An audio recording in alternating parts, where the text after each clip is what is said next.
যে অনেক সময় একটা শব্দ রিসেন্টলি দেখবেন যে আওয়ামী লীগের তখনকার পররাষ্ট্রমন্ত্রী উনি একটা বক্তব্য দিয়ে বসেছেন যে শেখ হাসিনা পালায় যায়নি, শেখ হাসিনাকে প্লেসমেন্ট করা হয়েছে। তার মানে হচ্ছে তারা রয়ের সাথে পরামর্শ করে জেনারেল তারেক সিদ্দিকী একটা প্লেনে করে ইন্ডিয়াতে তাকে পার করে দিলেন এবং তারা একটা প্ল্যান করলেন যে ধরেন 6 মাস বা 1 বছরের জন্য তারা শেখ হাসিনাকে সরায় রাখবে, মানুষের পরিস্থিতি শান্ত হয়ে যাবে, তারা আবার আস্তে আস্তে সেই আওয়ামী লীগের নামে বাংলাদেশে ঢুকে যাবে। That was the master plan.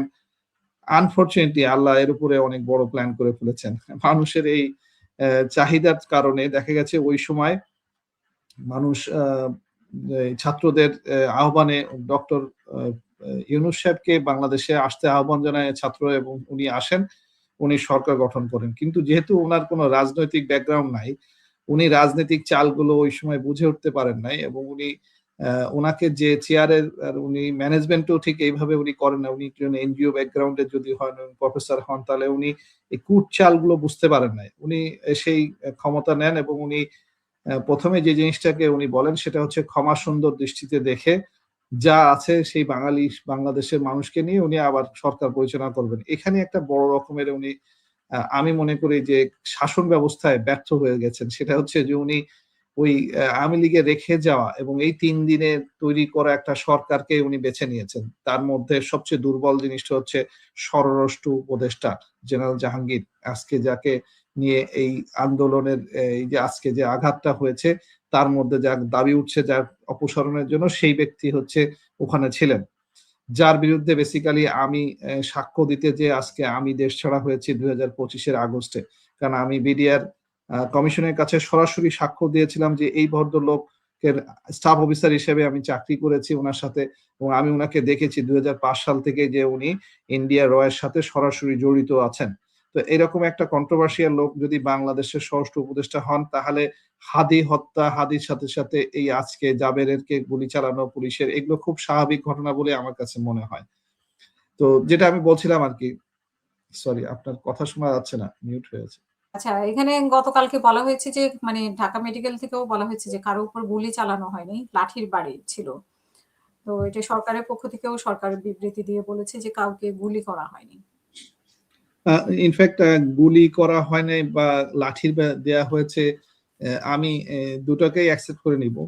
কেন? কারণ কন্ট্রোভার্সিয়ালিটি আমি করব না।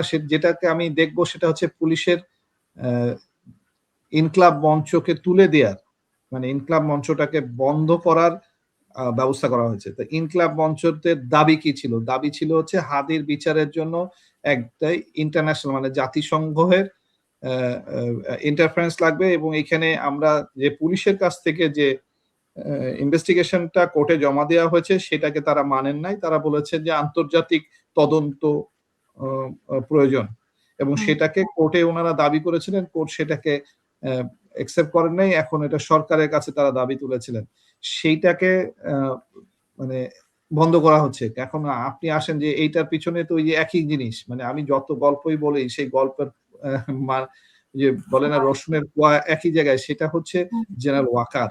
উনি কার অর্ডারে আসলে এই কাজগুলো করেছিলেন সেই 5 তারিখে, সেটা হচ্ছে জেনারেল তারেক সিদ্দিকী।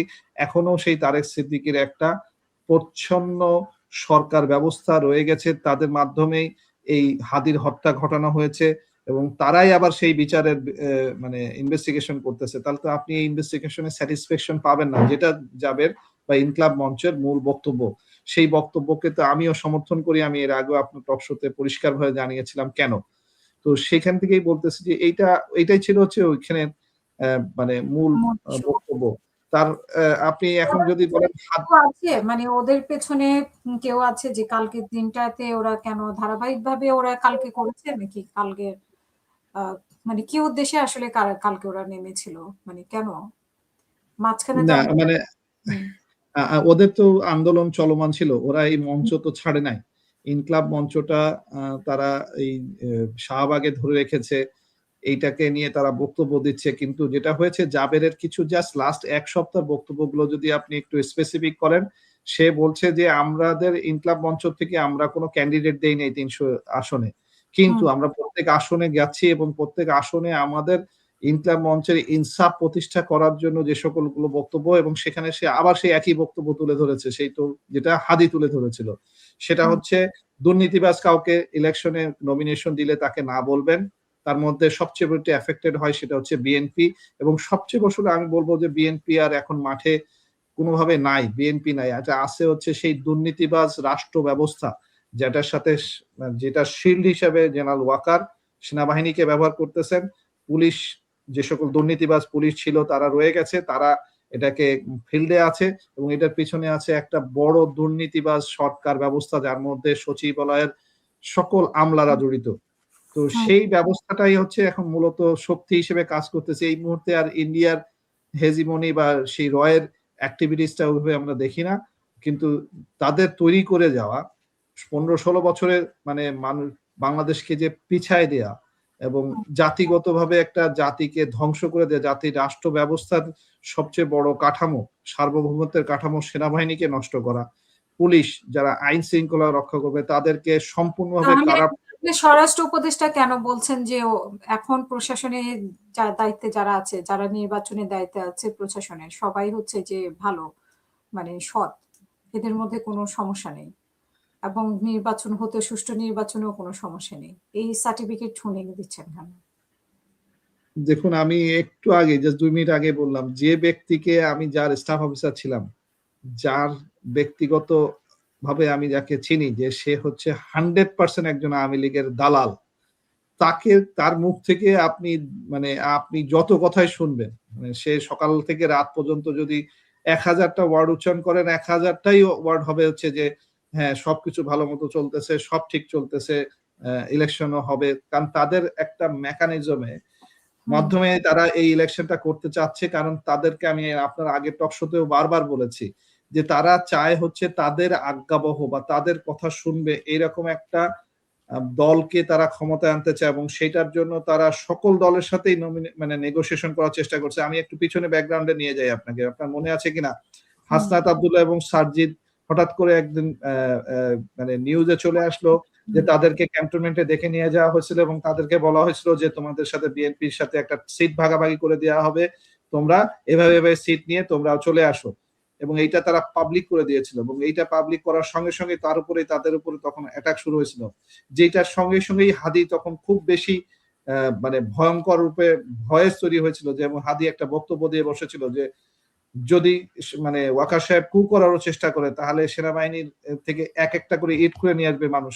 এই যে শব্দগুলো উচ্চারণ করেছিল, তখন থেকে হচ্ছে ডিজিএফআই এর নজরে পড়ে গেল হাদি, এবং আলটিমেটলি তার জীবন দিয়ে তাকে জীবনটা মানে নিয়ে গেল। এবং এই যে শব্দগুলো উচ্চারণ, এগুলো খুব স্পেসিফিক, এবং এইখানে আমি আপনাকে বলতেছি যে মূল জিনিসটা এই মুহূর্তে আপনাকে এক কথা যদি বলি, সেটা হচ্ছে ইলেকশনটা তারা মেকানাইজ করে বিএনপি কে আনতে চায়। বিএনপি কে যেহেতু তারা আনতে চায়, যেহেতু বিএনপির সাথে তাদের একটা ইন্টারনাল নেগোসিয়েশন হয়েছে, এটা মোরলেস পরিষ্কার। কেন? আপনি তার প্রধান এবং পরিষ্কার ওই যেটা বললাম, যেখান থেকে ইনস্টিগেট করছে, যেটা আপনি আমাকে প্রশ্ন করলেন, সেই ইনস্টিগেশনটা হচ্ছে হাদির বিচার চাইতেছিল, এটা তারা নিয়ে নিছে, মেনে নিছে। ঠিক আছে, হাদির বিচার চাইতেই থাকবে, আমরা এইভাবে ডিলে করতে থাকবো। চার্জশিট জমা হয়েছে, ওই চার্জশিট তারা নারাজি দিছে, আবার একটা চার্জশিট তারা চাইবে, আবার একটা ইনভেস্টিগেশন হবে, এই করতে করতে টাইম কিল হবে। এটা নিয়ে তাদের কোনো মাথা ব্যথা না। হাদিকে মেরে ফেলছে, তারা অ্যাচিভ করে ফেলছে, কিন্তু যে জিনিসটা নিয়ে তারা আটকায় গেছে সেটা হচ্ছে এই জাবের আরেকটা হাদি হয়ে দাঁড়াচ্ছে, এবং সে একদম স্পেসিফিক প্রশ্ন তুলে বসছে যে দুর্নীতিবাজ, ঋণ খেলাপি, এদেরকে কেন নমিনেশন দেওয়া হলো, এদেরকে আপনারা না বলবেন, ভোটে গণভোটে হ্যাঁ বলবেন। এবং সে স্পেসিফিক্যালি যেহেতু যে কথাগুলো বলতেছে সেগুলো সবই যে পড়তেছে বিএনপির এগেনস্টে, জামাতের পক্ষে চলে যাচ্ছে। কিভাবে জামাতের পক্ষে যাচ্ছে? যেটা বিএনপির এগেনস্টে যায় সেটা অটোমেটিক্যালি জামাতের পক্ষে চলে যায়। কিন্তু হাদি কিন্তু এরকম বল